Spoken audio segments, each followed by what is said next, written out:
दोस्तों, अरबों खरबों में खेलने वाले अनिल अंबानी की आज हालत खस्ता है। आज अनिल अंबानी की कंपनियां कर्ज में डूबी हुई हैं। कभी दुनिया के अमीरों में छठे नंबर पर रहने वाले इंसान की कंपनियां आज बिकने की कगार पर आ चुकी हैं। ऐसा क्या हुआ कि अनिल अंबानी की हालत इतनी खस्ता हो गई, ये हम इस वीडियो में बताने जा रहे हैं। अनिल अंबानी की कंपनी रिलायंस कम्युनिकेशन दिवालिया प्रक्रिया में चली गई है। कर्ज के जाल में फंसे रिलायंस ग्रुप के चेयरमैन अनिल अंबानी ने रिलायंस कम्युनिकेशन के डायरेक्टर पद से इस्तीफा दे दिया है। अनिल अंबानी के अलावा आरकॉम के 4 बड़े अधिकारियों ने भी इस्तीफा दे दिया है।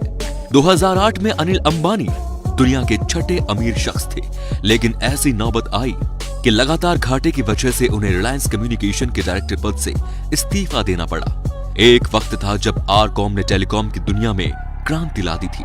आज कंपनियां दिवालिया कानून की प्रक्रिया से गुजर रही हैं।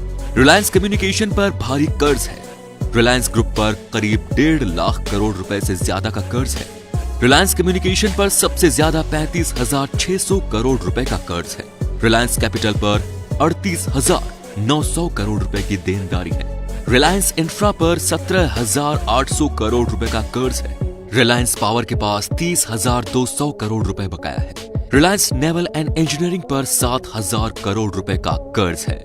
ये आंकड़े बता रहे हैं कि अनिल अंबानी की कंपनियों पर इतना कर्ज है कि गिनते गिनते सुबह से शाम हो जाए।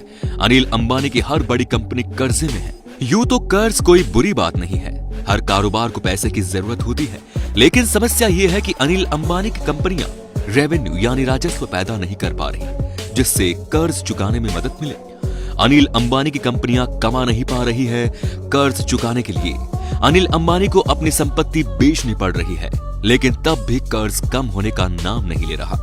अब कारोबार जगत में हर तरफ सवाल उठ रहा है कि एक तेज तर्रार कारोबारी और चुटकियों में अच्छे सौदे करने वाले अनिल अंबानी का साम्राज्य पिछले 1 दशक में कैसे दरक गया। इस पूरी कहानी की शुरुआत होती है धीरूभाई अंबानी की मौत के बाद रिलायंस साम्राज्य के बंटवारे की लड़ाई से, जब अनिल अंबानी और मुकेश अंबानी के रिश्तों में कड़वाहट आ गई।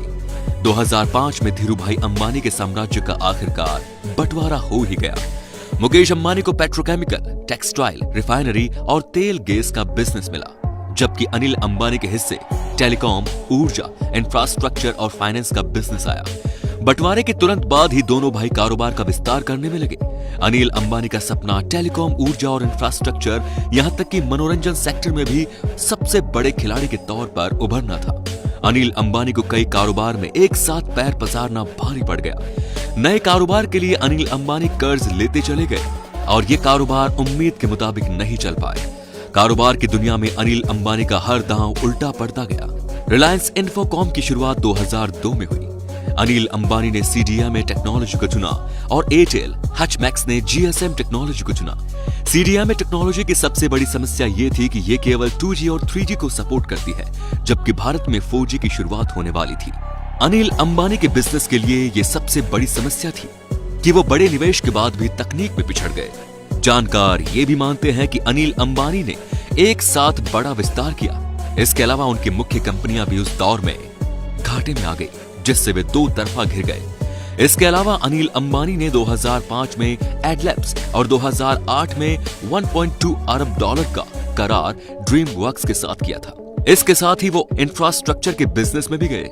मनोरंजन और इंफ्रास्ट्रक्चर में वो कुछ खास कमाल नहीं कर सके, और दूसरी तरफ 2004 में उनकी पावर और इंफ्रास्ट्रक्चर कंपनियां बड़े कर्ज में डूब गई। उनके पास कर्ज को चुकाने के लिए कंपनियों को बेचने का ही विकल्प था। धंधा मजबूत नहीं था और दूसरी कंपनियां भी घाटे में थी।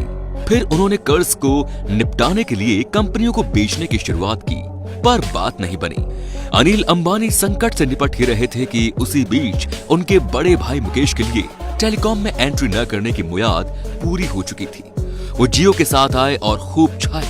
एयरटेल, वोडाफोन जैसी दिग्गज कंपनियां तो जियो की आंधी में घाटे में जाने लगी। अनिल अंबानी के बिजनेस के लिए ये भी बड़ा झटका था। उभरने की कोशिश में जुटे अनिल अंबानी का फिसलना और तेज हो गया। बीते कुछ साल में अनिल अंबानी को big cinema, Reliance Big broadcast, big magic जैसी कंपनियों को बेचना पड़ा। रिलायंस कॉम के साथ ही ग्रुप की अन्य कंपनियों पर धीरे धीरे कर्ज का बोझ बढ़ने लगा। अनिल अंबानी की मुश्किलें 2014 में बढ़ने लगी कि एक रिपोर्ट के मुताबिक सितंबर 2018 में रिलायंस ग्रुप पर कुल 1.72 लाख करोड़ रुपए का कर्ज था।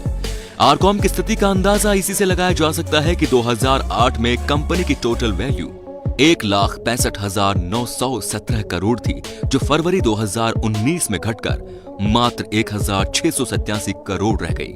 दोनों भाइयों में बंटवारे के बाद अनिल अंबानी के अधीन वाली रिलायंस ग्रुप कंपनीज का मार्केट कैप मार्च 2008 में 2,36,354 करोड़ था। फरवरी 2019 में घटकर ये 24,922 करोड़ पहुंच गया। जून महीने में तो ग्रुप की 6 कंपनियों का मार्केट कैप 6,196 करोड़ तक पहुंच गया था। अब अनिल अंबानी अरबपतियों की लिस्ट से बाहर हो गए थे। अनिल अंबानी की निजी संपत्ति $1 अरब के नीचे आ गई। दूसरी तरफ अक्टूबर महीने में मुकेश अंबानी की रिलायंस इंडस्ट्री लिमिटेड का मार्केट कैप 9 लाख करोड़ रुपए के पार पहुंच गया था। ताजा रिपोर्ट के मुताबिक मुकेश अंबानी की कुल संपत्ति 56.5 अरब डॉलर है। मुकेश अंबानी के कारोबार में दिन दोगुनी रात चौगुनी बढ़ोतरी हो रही है, जबकि अनिल अंबानी कर्ज के बोझ तले दबे जा रहे हैं। तो दोस्तों, ये वीडियो देखने के बाद आपके मन में क्या विचार आते हैं? ये वीडियो कैसा लगा ये हमें कमेंट करके जरूर बताएं, और वीडियो में दी गई जानकारी पसंद आई तो वीडियो को शेयर जरूर करें। धन्यवाद।